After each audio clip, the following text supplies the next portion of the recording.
este trabajo, que es un piso mínimo, que es un ejercicio muy, muy importante, que nos arroja información que puede servirnos pues para orientar la política pública, las propuestas de reformas o la supervisión que se requiere en este tema. A mí me parece muy importante y está muy relacionado con lo que comentaba quien me antecedió en la palabra. Tiene que ver con el monitoreo, seguimiento y sanciones, ¿no? A lo que tenemos ya, porque efectivamente la ley de transparencia estatal fue la primera en el país, con parámetros internacionales muy importantes, ¿no? Y sin embargo, a la vuelta de los años vemos que sí, seguimos o se sigue incumpliendo por parte de los sujetos obligados. Entonces, me parece que algo que se tiene que hacer es fortalecer las instituciones, armonizar la legislación que se tenga que armonizar, si es que se considera que es así, porque yo comparto esa discusión también, ¿no? Más leyes, más instituciones, más instancias, etcétera, etcétera, y luego la efectividad se escurre entre los dedos.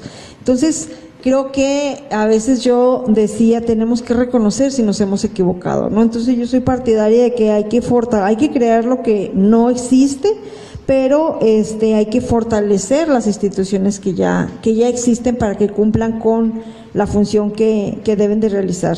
Como les decía ahorita, a nivel estatal ya se creó en este año la Unidad Estatal de Protección a Personas Defensoras y Defensores de Derechos Humanos y Periodistas. Entonces me parece que esa es una gran oportunidad de trabajar muy junto con esta unidad estatal, que funciona en términos generales de la siguiente forma, ¿no? Y las obligaciones que se establecen pues para esta unidad pues son derechos y obligaciones que están en la Ley General de Víctimas, que están en la Constitución, que están en diferentes legislaciones y que está en la Ley General de Víctimas. A partir del análisis de los hechos que son presentados en esta unidad o que son presentados ante el Ministerio Público, pues tiene que haber un análisis donde precisamente se reconozca las condiciones de vulnerabilidad de las personas, ¿no? Ustedes dijeron muy bien la perspectiva de género, pero también cualquier otra condición que coloque a la persona en condición de vulnerabilidad. No es lo mismo cuando estamos hablando de un periodista hombre aquí en la ciudad de Chihuahua a un periodista hombre en Huachochi, ¿no? O en Guadalupical o en cualquier otro lugar de la sierra, ¿no?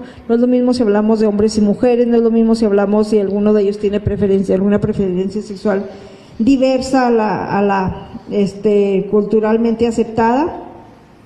Y entonces este análisis que se hace a partir de los hechos que se denuncian tiene que tomar en cuenta las diferentes condiciones de vulnerabilidad para hacer en la aplicación del protocolo también muy especializado, por personal especializado, porque de ahí va a derivar un plan de protección especial, ¿no? Un plan de atención especial a las personas que están denunciando y que son víctimas de algún delito en este tema.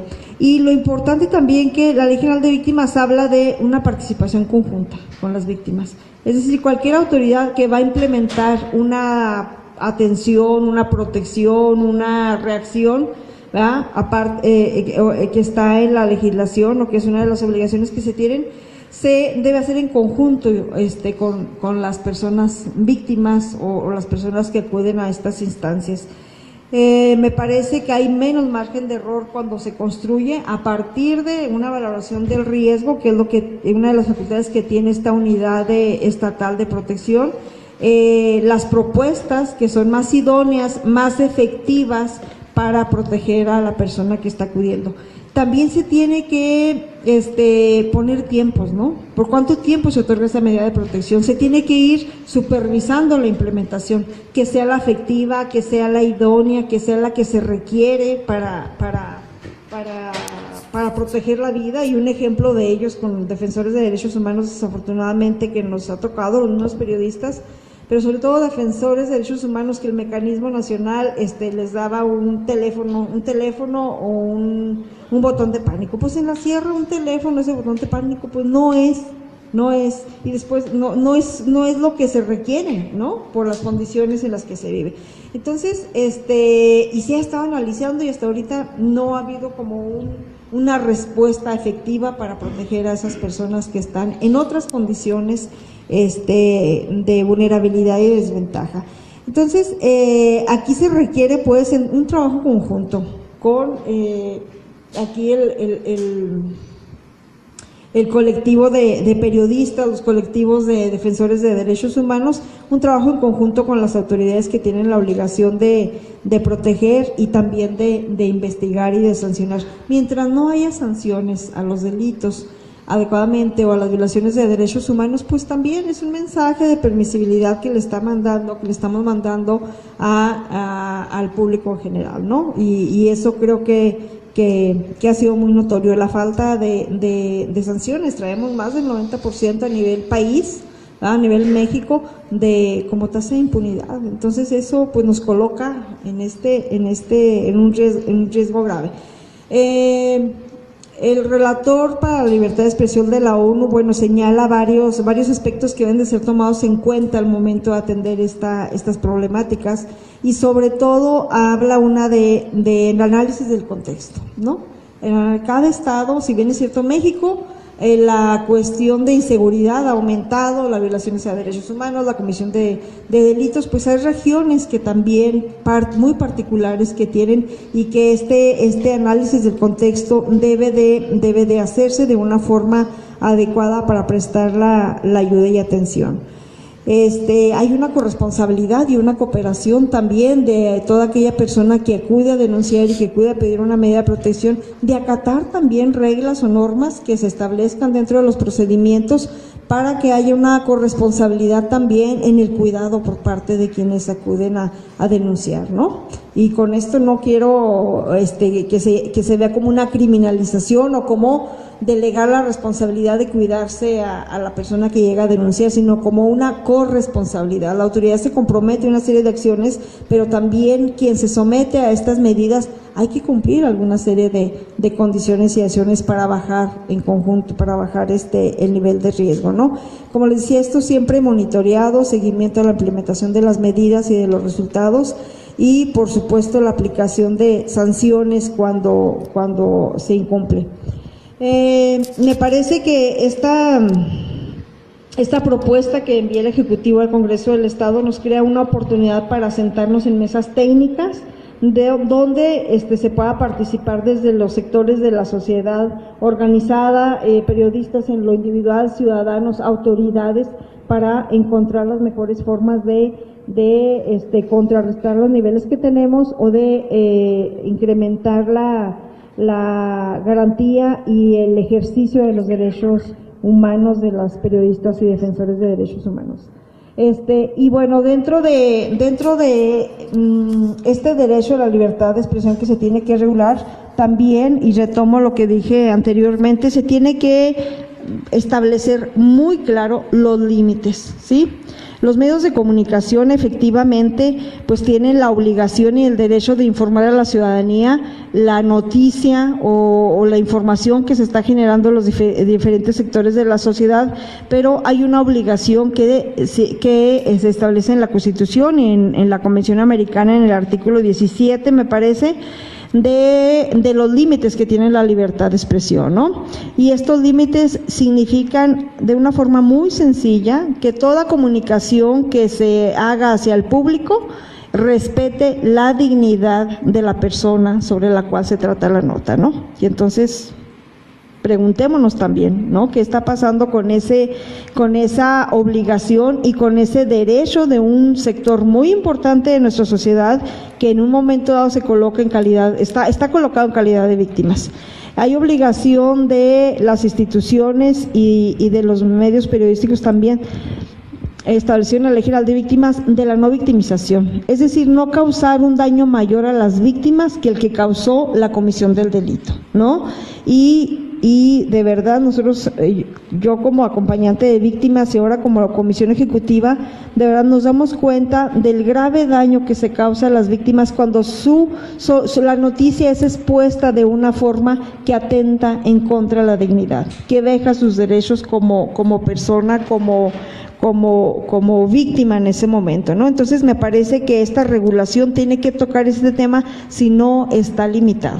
se está viendo nada más que es adecuado y que por supuesto se tiene que hacer el salvaguardar la libertad de expresión y todo lo que esto conlleva, pero también es momento de poner sobre la mesa y es momento de reglamentar o regularizar también en la normatividad estatal y nacional los límites que tienen y que también establece la Comisión Nacional de Derechos Humanos y en diferentes resoluciones la Comisión Interamericana de Derechos Humanos, que tiene que ver con la corresponsabilidad, el profesionalismo, la ética y el que la información realmente cumpla con el objetivo de informar, pero que no violente o vulnere otro derecho de alguna persona dentro de nuestra sociedad, ¿no? Y bueno, para concluir, me parece que están ahorita a nivel Estado, como decía, esta instancia, la legislación nacional que tenemos, las obligaciones en materia de derechos protegidos en el ámbito internacional, y creo que lo que sigue es ponerse a trabajar, ¿sí? Es ponerse a analizar, reflexionar y hacer las propuestas que sean necesarias para hacer efectivos estos derechos. ¿Sí? Y eso es algo que se puede construir, autoridad, sociedad civil, colectivos, periodistas y derechos humanos, y qué bueno que está aquí presente la Comisión Estatal de Derechos Humanos, porque me parece que es el ente rector, pues, de vigilar que se prevengan las violaciones a derechos humanos, tanto para un grupo como para los otros, que